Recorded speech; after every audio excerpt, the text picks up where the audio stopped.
From the News Channel 5 Network, this is SportsLine.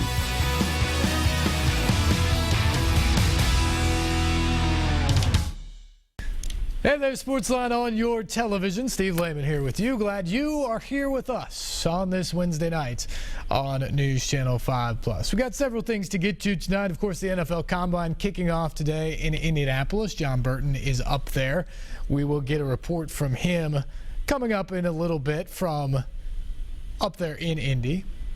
He had several things to discuss with Mike Mularkey, John Robinson, several other key figures there.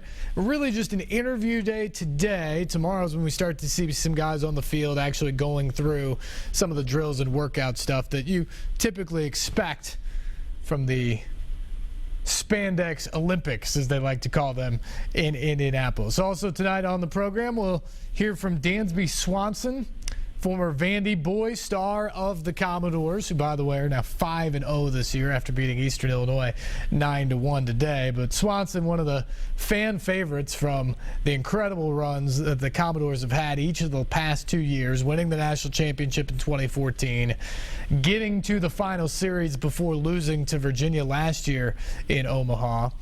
And Swanson had a really remarkable run when you think about it. #1 pick in the Major League Baseball draft last summer.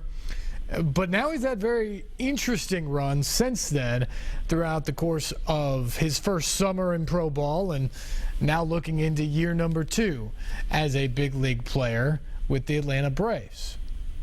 Hometown kid going back home. That's part of the fun story as well. So we'll hear from Dansby Swanson coming up. He was nice enough to sit down with me and talk about his whole journey, really, and it was just a very enlightening interview. We'll also talk with former star running back at Vanderbilt, Zach Stacy, now the New York Jets, all-time leading rusher. Vanderbilt goes on, plays with the Rams, has a couple solid seasons there, then traded to New York last summer, goes to New York, breaks his ankle in November, and now he's trying to rehab, get back on track for that, and be ready for OTAs when the Jets come back together. So all that coming up on the program tonight. We will also take your phone calls at 737-7767. Plenty of things to talk about, and let's start on Rocky Top, where more news today. The hits just keep on coming for the Tennessee Volunteers when it comes to this lawsuit.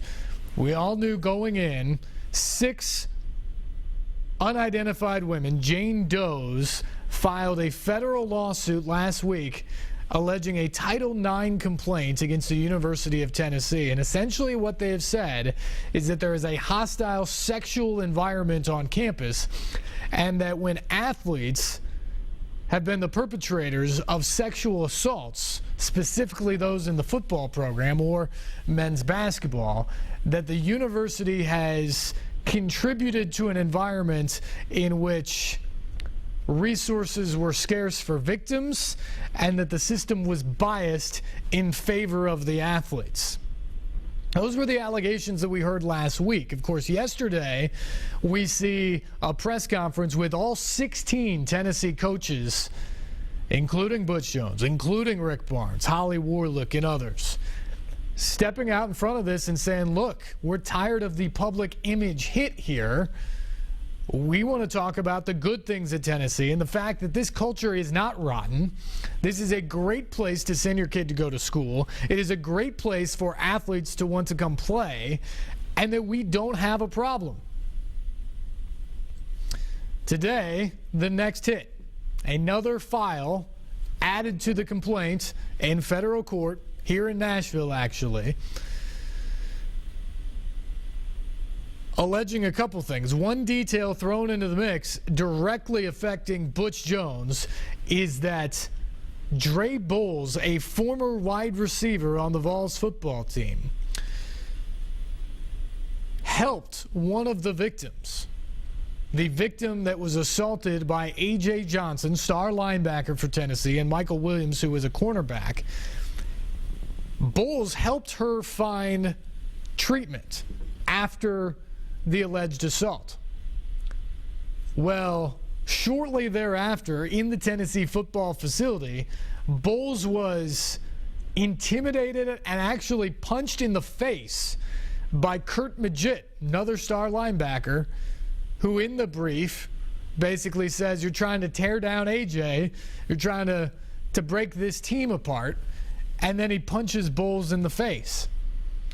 After that, Butch Jones has a meeting with Bowles in which he allegedly says that your actions have betrayed the team. That sent Bowles into tears and other things at that point, and he then left the office. Jones, according to the affidavit filed today, called Bowles back a short time later and apologized for his words and reached out to him. But still, that is an alleged incident that took place inside the coach's office there at the University of Tennessee. The other things that were added to this filing today that we had not seen before is the introduction of two more plaintiffs, Jane Doe 7 and Jane Doe 8. Jane Doe 7 alleges a sexual assault by former Vols wide receiver Von Pearson sometime last spring. There are also some questions there about when he was suspended from the team. He was reinstated for a time by the university, then resuspended, and everything that goes into that. And then the final Jane Doe number 8, or at least the final one as of today, alleges a sexual assault by newcomer Alexis Johnson, who I believe was just a midterm enrollee, part of the recruiting class of Butch Jones. And we all reported about a week ago that he had been arrested on charges sort of stemming to this and was in the Knox County jail last week. Now you see the lawsuit pertaining to assault charges against him as well. So a lot going on at the University of Tennessee. None of it is a good look. Now, we should say that all of these at this point are simply allegations, very serious allegations, but just that. These are the plaintiff filings, so they are going to obviously be one-sided tales from the plaintiff's side of things. The University of Tennessee's investigators and lawyers will have another side of things, and ultimately, this will either get settled or it will go to court where you will find some level of fact in between, and that's what a jury will have to decide. So remember that as you look at all of this and think, wow, those are really bad allegations, or man, that doesn't look good. Remember, there is another side to this. But that being said, there is a lot to this filing now. And it's hard to imagine where there's that much smoke, there's not a little fire. And that is a very, very bad thing for the University of Tennessee. And a lot of people, if you look at social media and those sort of things, they say if this incident involving Butch Jones in his office with Dre Bowles is true, and that's what is found to be the case when all investigated and said and done, Butch Jones should be done at the University of Tennessee.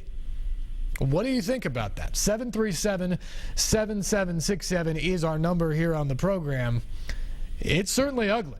If you're telling a player on your team who really did the right thing, one of the few guys alleged to do the right thing in this situation involving football players at Tennessee, he does the right thing, and he gets intimidated by teammates, he gets punched in the face by a star player, and he walks into the coach's office and the coach tells him your actions betrayed the team. If that is true, it's hard to see how Butch Jones keeps his job at Tennessee. That is some heavy stuff right there. So we'll see. We'll see where that goes from here. But certainly very disappointing stuff to hear. Whether you're a Tennessee fan, a college sports fan, or just frankly a human, that this is the case. I'm also curious what you thought of the press conference yesterday. I thought and tweeted at the time that was one of the most bizarre scenes, frankly, the most bizarre scene that I have seen in 13 plus years of covering major college athletics.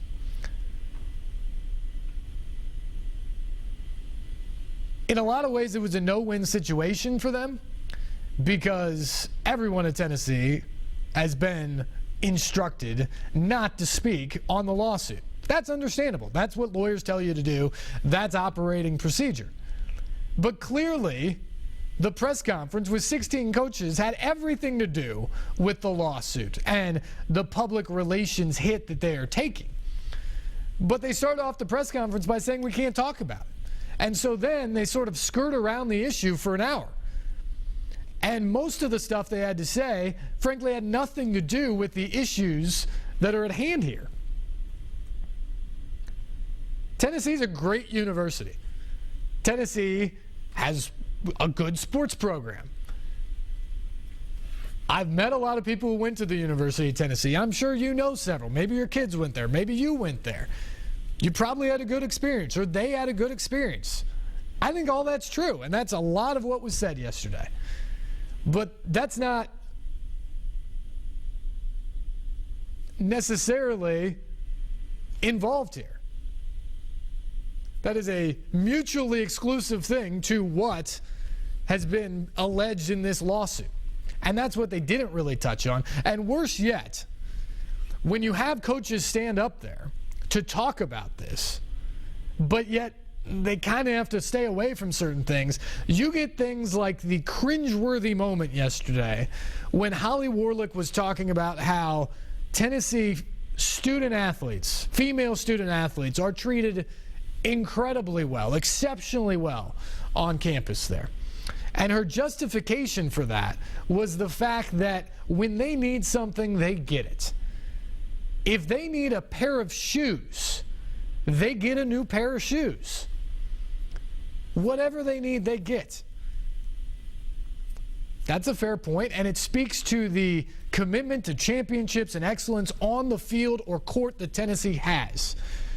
But let's not forget, the allegations in this lawsuit are from a bunch of female students that are alleging, some of them athletes, by the way, that are alleging that in a time of need, after they were sexually assaulted or harassed, that they did not get the counsel, they did not get the support that they needed from the University of Tennessee. Do we really want to talk about shoes when we're talking about sexual assault support and comparing those needs? That's not what she was going for. I know that, and I hope you know that too.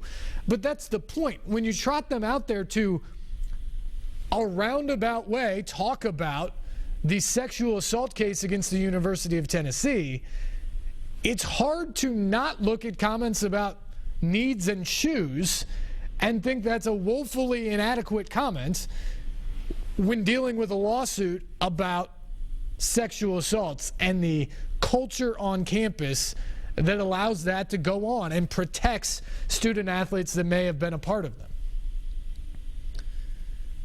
There's really two rules in public relations in dealing with college athletics, and that's one, don't call a press conference if you don't have a specific reason to do it. And in this case, the Tennessee coaches went to the PR department and said, we want a press conference. Why?